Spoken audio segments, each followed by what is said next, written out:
The Last of Us was all about trying to put the player as much as possible into that grounded reality of Joel and Ellie as a survivor in that world. And we really constrained ourselves on design, art, etc. And then Uncharted coming back to it, it's like, oh man, cool, I can like jump.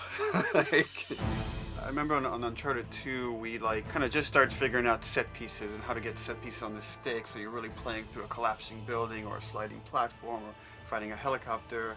And then, moving on to The Last of Us, we were kind of really concerned with how do we take those set pieces, make it more intimate, but make them really parallel the story and the character arcs. And now coming back to Uncharted is like, okay, we can go epic again, we can go big, but we're really challenging ourselves, like, again, how do we mirror the character arcs? so we're taking what we've learned from Uncharted 2, evolved it to The Last of Us, and bringing it back, but we're still keeping that pacing in the roller coaster. But at the same time, it has to be driven by what's happening with the characters at that moment. I don't really have an option here. You know that. Yeah, maybe you're right. I've been out of the game, but I need back in.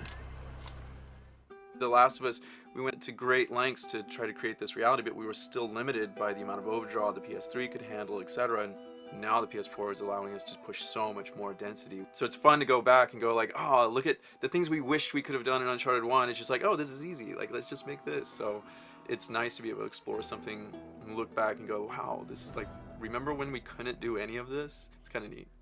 From a character standpoint, the tech really allowed us to get more subtlety. And you're seeing hints of that, in the trailer, how much we could show pain or grimaces or, it's a subtle touch, but like as he raises his eyebrows, like the color of your skin changes as the blood flows away from that compression. And all those things just let a realistic character become much more grounded, much more believable. Gameplay-wise, we're just going deeper and richer with all the mechanics.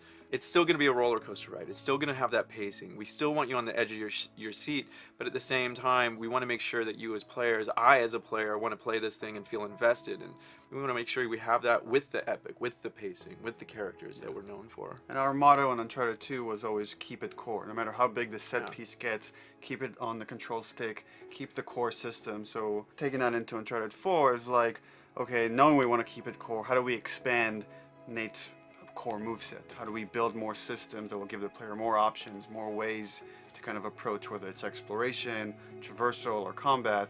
You're going to have more ways to attack those things. Ultimately, I think it will come down to how good is the gameplay, how good is the story, because without that, you can have all the graphicals, bells and whistles, and it doesn't matter. But if you have that really strong foundation, those things can really help you take over the top and really get you immersed in this journey. From Uncharted 1 all the way through 4, each journey dovetails into the next. So we've taken that chronology and the storylines and the relationships and just kind of evolved them into this next journey. And you can see got a little bit of gray feathering inside of his hair now. Got the crow's feet sort of around the eye, like I have. It's like we're all aging with Nathan Drake. So can I count on you?